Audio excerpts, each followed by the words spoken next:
A Maria Zélia de Porto Alegre, padre, diz assim: a pessoa quando morre fica dormindo até a ressurreição dos mortos? Essa é boa. Sabe que eu tinha um aluno evangélico na aula de Mariologia, eu era professor de teologia sobre o significado da figura de Maria, e chama Mariologia. E aí tudo ia muito bem nos dogmas. Sabe que os evangélicos acreditam no dogma da virgindade antes e durante o parto. Durante o parto. Eles têm dificuldade depois do parto, mas depois do parto também não é tão essencial, mesmo para os católicos. Até a Imaculada Conceição, até a Assunção, não tinha problema. A maternidade divina de Maria, Maria Mãe de Deus, defende muito. E Lutero tem documentos lindíssimos, escritos lindíssimos sobre isso. Comentário sobre o Magnífica de Lutero. Mas na hora que eu comecei a falar da intercessão, aí ele disse, não, aí não dá. Eu falei, mas por quê? Fez igual os pagãos com Paulo. Olha, aí não, padre. Até aqui ele estava mais mariano do que os seminaristas da sala de aula. Mas quando chegou na hora da intercessão, eu falei, por quê? Você não acredita que Maria... Não, acredito que ela vai se salvar. Ela é a mãe de Jesus. Mas, no momento, ela não está em condição de rezar. E por que não? Porque ela está dormindo. Falei, como assim? Então, porque todos que morrem adormecem. E como quando a gente dorme logo acorda, e parece que passou num piscar de olhos, assim vai ser o juízo final, aí uns acordam para condenação, outros... É uma maneira da escatologia evangélica clássica explicar esse intervalo entre o juízo particular e o juízo final. Para nós católicos, não. A gente morre e imediatamente vem o juízo particular e aqueles que são salvos repousam eternamente no coração de Deus, mas acordados. Né? Aí eu falei, mas como você... vê aquela frase que Jesus disse pro bom ladrão. Onde é que está a vírgula, né? Na frase. Hoje mesmo estarás comigo no paraíso. Aí ele disse, não, Jesus disse assim, e eu te digo hoje, estarás comigo no paraíso, um dia, agora vai dormir. Porque é engraçado que essas questões escatológicas, é muito difícil. Outro dia... Você deu aula de escatologia, né? Eu dei aula de escatologia. Na entrevista que a Marília Gabriela me fez, ela falou, padre, para onde a gente vai quando a gente morre? Deus me livre dessa pergunta, né? Porque eu não morri, não tenho notícias de quem morreu, não quero ter por enquanto. Voltamos àquela questão do programa quando a gente estava na semana retrasada, padre. Mais uma vez a gente tem necessidade de materializar a fé. Nós não conseguimos dizer que é uma esperança, e sobre isso descansar. Pior do que materializar o passado é querer antecipar o futuro. Pelo amor de Deus, seria uma imbecilidade da nossa parte querer materializar esse futuro. Perde a graça. Para onde eu vou quando eu morrer, eu não sei. Eu também me alimento de esperanças. Fábio, você olha a sua agenda às vezes. Eu estava olhando esses dias a sua agenda de show. Eu estou mais ou menos parecido agora. Eu já tenho assim agenda para 6 meses. A cada dia, hora por hora, eu sei onde que eu tenho que ir, onde é que eu tenho que ser... Você começa a olhar, às vezes eu até deleto, eu fico olhando assim, uma semana, o que eu tenho. Porque se eu ficar olhando 2 meses, eu fico pensando, meu Deus, será que eu vou dar conta disso tudo? Às vezes eu fico olhando assim, segunda, esse dia eu passei em Juazeiro do Norte, né? Disseram assim, o Fábio está aqui no dia 1º. Chega Natal, ele diz, não, o Fábio vai estar aqui no dia 2. Eu falei, mas peraí, vai do dia 1º, dia 2, dia 3, dia 4. Então, quer dizer...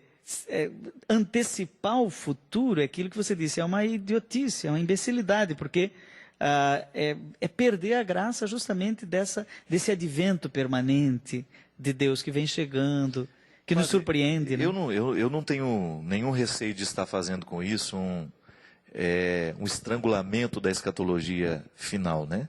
Mas eu acredito que a melhor forma de nós vivermos a escatologia é a dimensão histórica que ela nos sugere.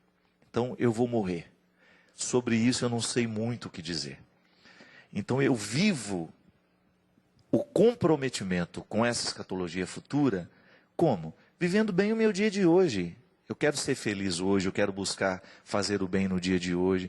É a melhor forma que nós temos de preparar a morte, é vivendo bem. Né?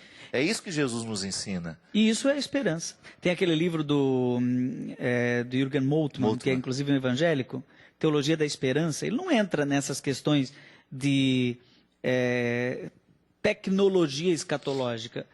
Na verdade, quando a gente fala de escatologia, está falando das coisas do fim, as coisas depois da morte, porque a gente fica falando palavra escatologia, o pessoal muda de canal. Né? Aqui Escatom, né? Eles ficam com raiva da gente, viu? Fica. A gente fica falando de escatologia, estou pensando que é escada. Assim, ó, quero saber esse negócio desses dois padres tão delirando aí na Canção Nova. Não, escatologia, as coisas que vêm, são as coisas do final. Mas viver o final agora é viver alegres na esperança. E Moltmann vai dizer que essa esperança tem que ser operante, né? Isto é, quando eu espero, eu faço alguma coisa por aquilo que eu espero. Eu não fico sentado esperando que o céu desça sobre mim. Não, mas eu me motivo a construir no meu dia a dia, a antecipar no tempo aquilo que é promessa para o futuro. Para não virar alienação. Alienação, o marxismo criticou, alienação, né? Marx criticou a fé cristã, aliás, toda a fé, não só a fé cristã. O homem de fé seria um homem alienado porque ele, como que toma um analgésico diante das dores da vida. Então ele diz, está doendo esse salário baixo, está doendo esse desemprego, está doendo essa violência, toma o remédio, não vou dizer o nome do remédio, toma tal analgésico que passa, né? Reza que, o pessoal não diz, reza que passa. Por isso que ele dizia que era o ópio, né? Era o ópio. Era o ópio. Uma droga. Anestesiava, né? Anestesiava. Religião não é anestesia. Pelo contrário. Né? Uma paz inquieta, né? Como uma paz inquieta, diz o Padre Zezinho. Mas engraçado que os evangélicos colocaram no lugar da esperança a utopia. Althusser, por exemplo, colocou a utopia. A palavra utopia, por mais que a gente use às vezes de maneira poética, significa um não lugar para onde você caminha. Você caminha não sabe bem para onde. Nós não temos uma utopia, nós cristãos. Nós temos uma topia, nós temos um lugar para onde nós caminhamos, chama céu. Não é? E ele existe e eu tenho certeza de fé que vou para algum lugar. Vou para o colo de Deus. Né? E isso nos basta. Agora, se esse céu... Fica fazendo o loteamento dele, né? Onde é que eu vou morar, se eu vou ficar na esquina, se eu vou ficar de fundo, pelo amor de Deus. Né? Já houve outros tempos que a teologia criou o limbo, né? O limbo era o seguinte, criancinha não nasceu, morreu antes de nascer. Ser batizada. Não foi batizada. O batismo é necessário para a salvação. Ela foi para o céu ou para o inferno? Não foi para o inferno. Imagina uma criancinha. Mas tinha pecado original. Então não pode ter ido para o céu. Aí o teólogo que não quer... Não deu tempo de batizar. O teólogo não quer dizer nem que foi para o céu, nem que foi para o inferno, porque não dá para dizer. Cria um terceiro lugar. Cria um lugar que inexistência. Isso é uma utopia, né? Um lugar não lugar. E diz, a criança, ao invés dele dizer não sei, que seria mais honesto. Mais honesto. Ele diz assim, ela foi para onde? Foi para o limbo. Aí o Papa Bento XVI, já quando era cardeal, em 1989, ele deu uma entrevista dizendo que a igreja não perderia nada se acabasse com a hipótese teológica do limbo. E agora, como Papa, ele simplesmente disse, olha, esse negócio aqui, vamos esquecer, que é sinônimo de não sei. Né? A gente não sabe, deixa Deus decidir. Aliás, é uma inteligência brilhante, né? Bento XVI é de uma... Isso me surpreende a cada dia. Ele é de uma inteligência, de uma capacidade de reflexão. E, Fábio, de uma disciplina germânica. Você viu esses dias que ele quebrou a mão no banheiro? Mas você percebeu o detalhe? Quebrou a mão que depois os médicos tiveram que fazer uma cirurgia por pino. Então, deve ter sido sério. Né? Só que antes de ir para o médico, ele rezou a missa e depois tomou café. Não é mesmo? Aí depois ele foi para o médico colocar o pino. Eu acho assim surpreendente que força que tem esse homem. Eu tive muita dificuldade quando ele foi eleito. Né? Eu pensava, meu Deus, será que nós vamos viver? Tinha um medo de um retrocesso, né? De algumas questões que João Paulo II tinha avançado.